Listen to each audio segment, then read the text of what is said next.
This may have been the worst fantasy football loss that I have ever experienced. Let's check it out. So in week 7, we came up against Mr. Bush of FSE, and we came in as heavy favorites. You would have seen in my video last week, as well as the Flock League videos, we were projected to outscore Bush by quite a bit. His roster was down bad, and we lost by 30. Starting with the quarterbacks, Justin Fields, just absolutely terrible, gets benched. My whole take with Justin Fields this year was never that he is a good NFL quarterback. I never once said that. My whole thing with him was that as long as he is playing games, he scores a lot of fantasy points because of how much he runs the ball. Now, I did not expect a benching. I was a lot less worried. And I said this on the Dynasty Fantasy Football podcast that I do with a buddy of mine, the Dynasty Arsenal. Check it out. I'll put a link in the description. But I said this there too, that Tyrod Taylor does not pose the same threat that Russell Wilson does, that Russell Wilson did last year in Pittsburgh. And so I figured he'd be able to hold on to this starting job. He still could hold on to this starting job. And this could be cope. Let me know in the comments if I'm just coping here.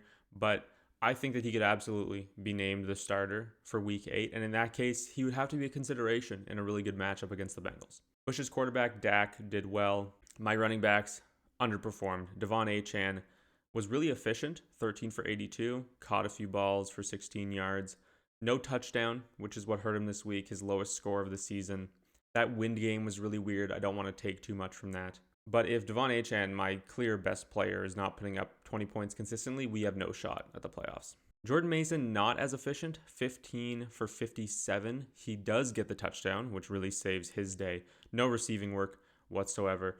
Honestly, Aaron Jones might be back this week. And if you told me that this stat line was from a game with Aaron Jones, I would have believed you. No receiving work, which we know is Jordan Mason's thing. 15 carries, could be consistent going forward, getting the goal line work. I think that he will still be fine with Aaron Jones coming back in the lineup. Bush's running backs, Bijan, not a crazy game, but obviously good. And Kamani Vidal didn't really do anything. At wide receiver, Keenan, who I only played because Debo was ruled out, scores 28.9 points, 11 for 119 and a touchdown. These Chargers wide receivers, it's just going to be roulette, right? Well, who knows when it's going to be a huge game, when it's going to be a Lad game, when it's going to be a Keenan game. I just kind of got to throw Keenan out there and hope that he has a big week when we need him. Obviously, Lad on the other side for Bush. He doesn't get the touchdown, but has a good game, 9 for 67. Mike Evans, goose egg. This was so sad. I was so excited after 3 weeks without him to be able to put him in the lineup. 4 targets, and the 4th one, he goes down, hits the deck hard, motionless on the turf. Really tough thing to watch, and his 1,000-yard streak is going to be broken this year. It doesn't look like he's going to be back until, at the earliest, the fantasy football playoffs, maybe not even until the NFL playoffs. So we have to plan as if Mike Evans isn't going to be here for us this year. My second goose egg of the week, George Kittle on Sunday Night Football. Just terrible. He was blocking his ass off out there. In large part, why Christian McCaffrey was able to score 40 points. He made a huge difference clearing up the run game in San Francisco there. I still think he's fine rest of season. Obviously, this is just his first game back. I don't want to take too much from it. We'll see how he fares in week 8. Bush had Kyle Pitts at tight end, who had a pretty good game. At the flex, J.K. Dobbins, disappointing because he didn't score a touchdown. I mean, if he doesn't score a touchdown, he's not going to be that good because he doesn't catch the ball. 14 for 81, great efficiency next week against the Cowboys. I'm excited for that matchup, but you need the touchdown from J.K. Dobbins or else he will disappoint you. And then Nico Collins, 10 targets. This Texans offense is absolutely abysmal. The offensive line is atrocious. CJ Stroud does not look good back there. There are no other weapons to take any of the defense off of Nico. So he ends up 4 for 27, and then he gets ruled out with a concussion. So he might not even be able to go in week 8. We might be down another guy, which is just funny at this point. Bush's flexes, Egbuka did end up playing, surprisingly, didn't have a huge game. And then Isaiah Pacheco with his first performance of over 10 points this season comes against me.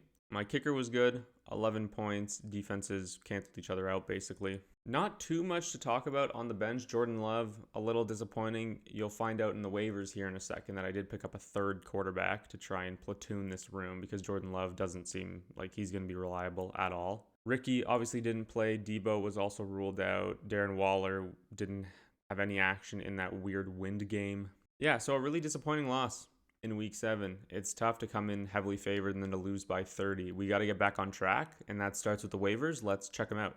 Okay, waivers start off with Zach dropping $22 on a Rondé Gadsden Jr. I might have to face him this week. He obviously is breaking out here. I did place a little bid, but it was less. It wasn't $22, and it was less than my bid for Mr. Jackson Dart, who will be the third quarterback to add to this room here on the fan wagon. He's had 2 really good games the past few weeks. 23 points against Philadelphia and then 29 this past week against Denver. The first 3 weeks he started, he showed a really nice baseline for rushing. 54 yards, 55, and 58. This past week, only 11 yards, but the Denver Broncos have proven to be not only a good defense, but very good at limiting rushing quarterbacks. So I am certain that the norm for Jackson Dart is going to be 50 yards and not 10. Really excited about that going forward. That's one of the reasons we love Justin Fields, because we have that 5 points baseline of that rushing floor. Plus, Dart loves a rushing touchdown. This week, no rushing yards, does get the touchdown, but then he has 283 yards through the air and 3 touchdowns in a barn burner against the Denver Broncos, where they do end up losing. But this is really good for Jackson Dart's prospects for the future against a really good defense with virtually no weapons for Dart. He has a really good game. I would love for him to solidify his place as a quarterback 1 as an every week starter and just fix that spot for us. Danny picks up Jalen Knoll for $8 with the Nico Collins concussion and his availability up in the air. Sal gets Cade Otton. Mason adds the Falcons. Nick, the editor, picks up Kayshon Boutte. The devs get Isaiah Davis. Zach picks up Joe Flacco, who if Jaden Daniels doesn't go, will be the quarterback that I'm facing this coming week. Nick picks up his defense, the Bucks. Bush gets Tyrone Tracy. A few guys swap kickers, and then Bush gets his defense in the Chargers. Hopefully, we come back to this moment, this waiver wire segment in today's video. At the end of the season, we say, wow, that was the turning point for the fan wagon, where they picked up Jackson Dart and he won the league for him. That would be nice. Let's check out our Week 8 matchup. Okay, heading into Week 8, if we look at the standings here, Zach and I, who are facing off, we are 10th and 9th. In this league. Both 3 and 4, separated by about 9 points. Zach is ahead. Nathan is also 3 and 4. And then going up to Avery in 3rd place at 4 and 3. 3rd to 10th are 1 game apart. These standings are going to shuffle, and it's just all the more reason why this matchup for us this week is so incredibly important. In our matchup against Zach this week, I'm currently favored by about 20 points, but I'm just going to ignore that. I don't want to think about it. I don't want to talk about it. We're just going to look at the players and talk about them. Starting with the quarterbacks. This is the spot that could change the most. Zach is currently starting Joe Flacco, but if Jaden Daniels is healthy and good to go, obviously he'll play him. If he has to play Joe Flacco against the Jets, it's fine. Joe Flacco is like Justin Fields with no rushing. He can put up 30, he could put up 4. We'll have to see. Currently, I have Jordan Love. I do not feel good about that. Jackson Dart and Justin Fields both on the bench. I could start any of these 3. I feel like it's just a 3-sided coin flip. Let me know in the comments what you would do. Love is at the Steelers. Fields is at Cincinnati, and Dart is at Philadelphia. Obviously, Dart had that good game against the Eagles on Thursday night a few weeks ago. For Fields, the Bengals defense is atrocious, and if he is named the starter, he has to be in consideration for me. Love against the Steelers. We just saw Joe Flacco cook them on that Thursday night game. So all these guys have their merit. In reality, they're probably all bad, right? Because everything is bad and the team is ass. But moving over to the running backs, Devon Achane and Jordan Mason will both be out there. Jordan Mason, like I said, I'm happy with him. Even with Aaron Jones coming back, I think he could still have 12 to 18 carries if he gets the touchdown, which he should have the goal line work. I'll be happy with him.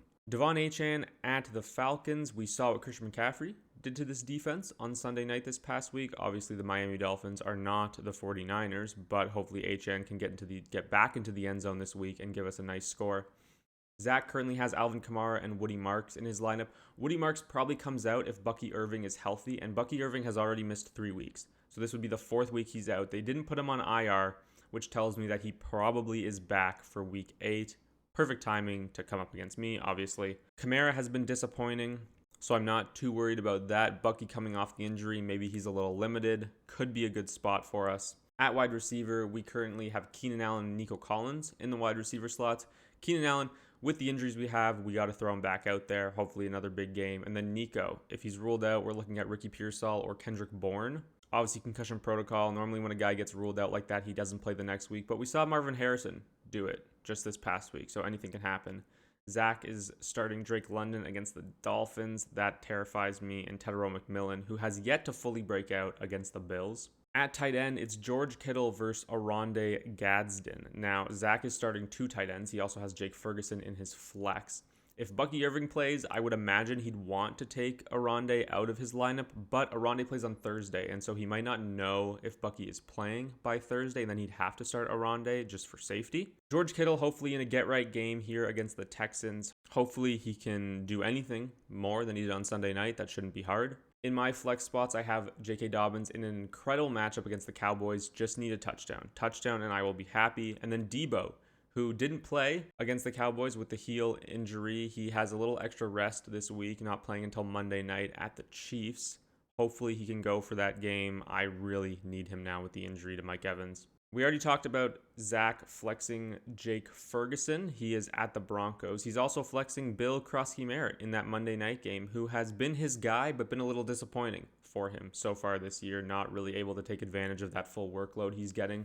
Kickers, we have Zach with the best kicker in the league, Brandon Aubrey, against my Eddie Pinheiro, who is currently the #1 kicker in fantasy points per game. And then our defenses, I picked up the Bills, who are at the Panthers and Andy Dalton this week, and Zach has the Colts, who are home to the Tennessee Titans, who I know are terrible. On the bench, obviously, I have my quarterback decision to make. Zach has Jaden Daniels, who, like I said, if he's healthy, he'll play him. Other things to note on my bench, Ricky Pearsall and Kendrick Bourne. Obviously, Kendrick Bourne being Ricky's backup, essentially. If Ricky can't go, Bourne becomes a better option. If one of Nico or Debo is out, I'm going to have to play one of these guys. And then Darren Waller, who currently just my backup. I'm waiting for him to have a few more good weeks, which I know are coming for him, especially if Tua and McDaniel stick around here. Hopefully I'm able to flip him for something later in the year. That's about it for my Week 8 matchup. It's a really big one, going to 3-5 with a direct competitor for the playoff race here. Zach moving to 4-4 would suck. We need to win this week. I have a lot of confidence, but we can't be overconfident because that killed us in Week 7. All right, really hoping we can get right here in Week 8 and move back to 500 at 4-4. I appreciate all of you following along to the series. Lots of love in the Flock League comments this past week. I really appreciate that. Good luck to all of you. Hopefully you had a better Week 7 than I did, and hopefully we all have a great Week 8. I will see you in Week 9.